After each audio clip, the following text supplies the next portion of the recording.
Deuxième épître de Pierre, chapitre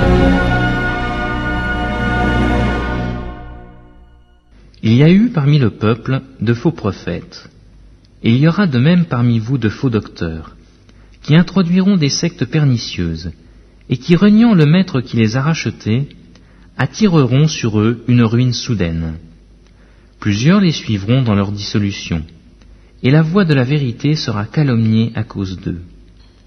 Par cupidité, ils trafiqueront de vous au moyen de paroles trompeuses, eux que menace depuis longtemps la condamnation, et dont la ruine ne sommeille point.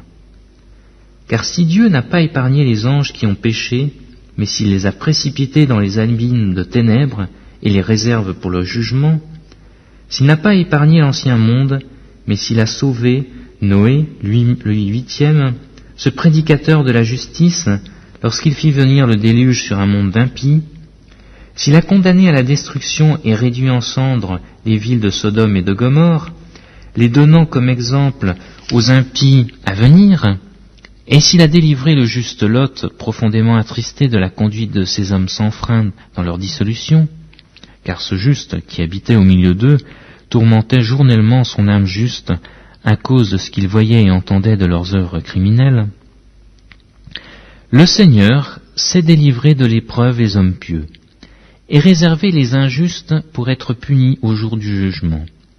Ceux surtout qui vont après la chair dans un désir d'impureté et qui méprisent l'autorité. Audacieux et arrogants, ils ne craignent pas d'injurier les gloires, tandis que les anges supérieurs en force et en puissance ne portent pas contre elles de jugement injurieux devant le Seigneur. Mais eux, semblables à des brutes qui s'abandonnent à leur penchant naturel, et qui sont nées pour être prises et détruites, ils parlent d'une manière injurieuse de ce qu'ils ignorent, et ils périront par leur propre corruption, recevant ainsi le salaire de leur iniquité. Ils trouvent leur délice à se livrer au plaisir en plein jour. Hommes tarés et souillés, ils se délectent dans leur tromperie, en faisant bonne chère avec vous. Ils ont les yeux pleins d'adultère et insatiables de péché. Ils amorcent les âmes mal affermies. Ils ont le cœur exercé à la cupidité. Ce sont des enfants de malédiction. Après avoir quitté le droit chemin, ils se sont égarés, en suivant la voie de Balaam, fils de Bosor, qui aima le salaire de l'iniquité, mais qui fut repris pour sa transgression. Une ânesse muette, faisant entendre une voix d'homme, arrêta la démence du prophète. Ces gens-là sont des fontaines sans eau, des nuées que chasse un tourbillon.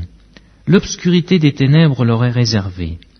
Avec des discours enflés de vanité, ils amorcent par les convoitises de la chair, par les dissolutions, ceux qui viennent à peine d'échapper aux hommes qui vivent dans l'égarement.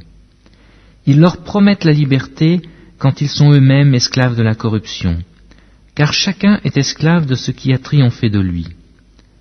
En effet, si après s'être retirés des souillures du monde par la connaissance du Seigneur et Sauveur Jésus-Christ, ils s'y engagent de nouveau et sont convaincus, leur dernière conviction est pire que la première, car mieux valait pour eux n'avoir pas connu la voie de la justice que de se détourner, après l'avoir connue, du saint commandement qui leur avait été donné.